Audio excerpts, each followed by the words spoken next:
안녕하십니까. 둔산동 Q&A 공부방 동아쌤입니다. 자, 이렇게 채권은 이렇게 꺾어놔야 돼.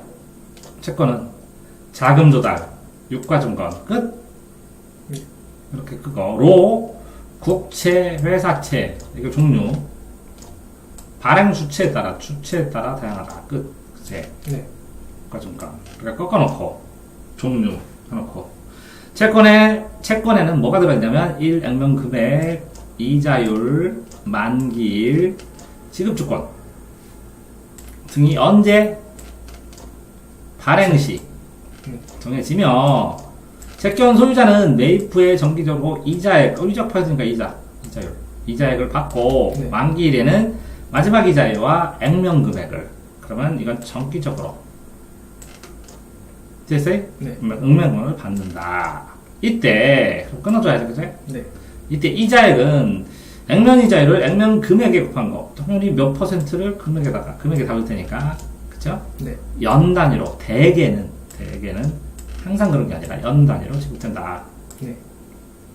근데 채권은 만기일 전에 거래되기도 하는데, 끝나기 전에, 현재 가치, 만기, 지급 불능의 위험 등 여러 요인에 따라 결정된다. 그러면 현재 가치, 만기, 지급 불능 위험이 얼마나 되느냐. 됐어요? 네. 이렇게 숫자 다 써놓으면서 해. 이거는 이렇게 되고, 그치? 네. 자, 채권 투자자는 주어도 중요해. 정기적으로 받게 돼. 정기적으로 아까 받는다고 했지? 네. 이자액의 액면 금액이죠? 네. 현재 시점의 평가한 값을, 채권 가치, 이거 어디 있어? 현재 가치. 가치에서 채권의 매입 가격을 뺀 순수한 크기. 자, 매입을 해서, 그런 거라고? 투자자니까. 네. 이익이 돼야 되잖아. 그럼 네. 순수한 가치 크기가 투자 이익이지. 자, 채권 보유로 미래로 있는 금액을 현재 가치로 환산을 평가할 때는 금리를 반영한다. 그게 뭐야? 그래서 뭐라고? 현재 가치와 미래 가치가 돼야 되니까 만기를 알아야 되지. 네. 가령, 예를 들어서 이렇게 끊어서 가령 금리가 10%, 내년 지급되는 110만 원이면 110만 원의 현재 가치는 100원이다. 왜? 10%를 빼줘야지. 네. 환산하니까 빼줘서 거꾸로 했으니까. 즉 금리는 현재 가치의 반대 방향으로 영향을 준다. 왜 그러냐면 여기에 써있는 액면가 마지막에 든 건 뭐라고? 받아야 될 거는 만기 금액은 이자를 다 합쳐서 써져 있는 거라는 거지. 그치? 그러니까 110만 원을 언제 만기에 준다. 그런데 지금은 이게 10%지. 네. 10%면 지금은 100만 원이라는 거지. 네. 1년이면. 이해되세요? 네. 그러면 이때는 얼마야? 105만 원이 되지. 네. 이렇게 점점 이자가 더 붙으니까. 이해되세요? 네. 자, 따라서 금리가 상승하면 채권의 현재 가치는 하락하게 되고, 금리가 올라갔으니까 이거는 그 돈이 묶여 있으니까 떨어지는 거지. 이해되죠? 다른 거보다 상대적으로. 네. 자, 되고 따라서 채권의 가격도 하락하게 되는 결과가 이어진다. 이해되세요? 네. 금리가 상승했는데 그러면 이거 빼주는 게 커지는 거지. 네. 그러니까 이거는 110만 원밖에 안 되는데 실제로 금리가 110%였었는데 20%대로 금리가 올라가면 네. 지금 100만 원은 나중에 얼마나 120만 원이 되니까 맞지? 네. 상대적으로 이 가치는 하락한 거잖아.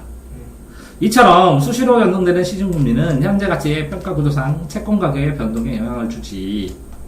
그치? 네. 그럼 이걸 105만 원에 사겠어 사람들이? 이거 사지 차라리. 네. 그러니까 채권의 매입 시점부터 만기일까지 기간인 만기도 채권의 가격에 영향을 주지. 이건 105만 원이고 여기는 그치? 네. 107만 원이고 이렇게. 일반적으로 다른 지급 조건이 동일하면 만기가 긴 채권일수록 금리가 변하면 떨어졌다 올라갔다 떨어졌다 불안정성 있잖아. 네. 가격 변동의 위험이 크니까. 그죠? 그러니까 채권은 발행되는 시기에 만기가 점점 짧아지므로 점점 갈수록 금리 변화에 덜 민감하고 더 올라가지. 네. 자, 이렇게 봤을 때, 이렇게 볼 때, 자, 길 때는 덜 민감하다. 가치는 더 올라간다. 그러면 반대 개념으로 짧을 때는 민감하다. 가치는 떨어진다. 이렇게 대립되는 것만 시험 문제가 나와, 국어가. 그래서 반대 개념만 잘 찍어도 이 채권 내용을 몰라도 풀 수 있는 경우가 많다고. 투자자들은 만기가 긴 채권일수록, 그죠? 네. 높은 순수익을 기대하므로, 그죠? 만기가 길으니까 불안정하지. 네.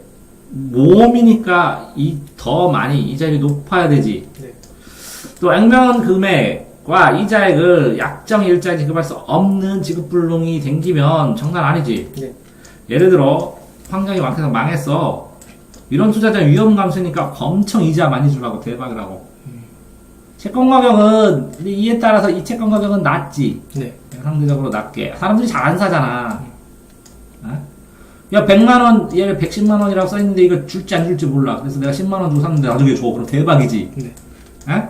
그럼 50만원에 사. 그럼 주는 확률 안 주는 확률이 50%네.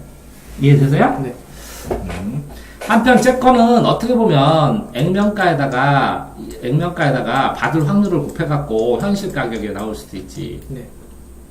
채권은 서로 대체가 가능해. 바꿀 수 있어. 금융자산의 하나이기 때문에 다른 자산으로 투자를 하는데 뭐하러 채권 하냐는 거지. 가령 주식시장이 오를 것 같으면 채권 뭐하라고 그래.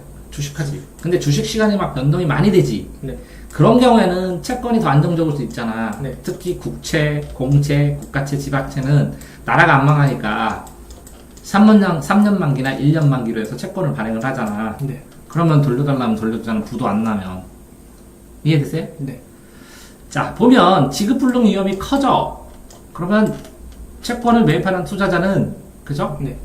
당연히 높은 수익을 기대를 하니까, 그지? 네. 매입하려고 할 때, 그지? 네. 위험이 커지니까 높은 수익이니까 나 10만원 주고 나중에 110만원 다 받는 거 아니야? 이렇게 되겠지. 네. 가격이 비싸다는 건 아니지. 근데 높은 수익만큼 위험률로 따라오지. 이해됐나요? 네. 그래서 채권. 그리고 여긴 뭐라고? 채권은 의미를 바뀌고 종류 밝혔잖아. 유사한 원리를 보이는 현상에 빗대어 채권의 특성 뭐 이런 거 없잖아. 빗대어 비교할 수가 없지. 네. 이게 설명문에는. 네. 금리와 채권의 가격 원인과 결과로, 그지? 이게 이렇게, 이게 원인이고, 이런 산 다음에는 이렇게 된다. 이래서 이렇게 된다. 이게 인과관계예요. 순서에 따라서. 뒤에서요? 네. 그러니까 인과관계는 설명문에 많이 쓰는 거야. 종류도 많이 쓰고. 근데 빗대어 비교는 문학적인 거에다 쓰지 잘 안 쓴다는 거지. 이해됐어요? 네. 수고하셨습니다.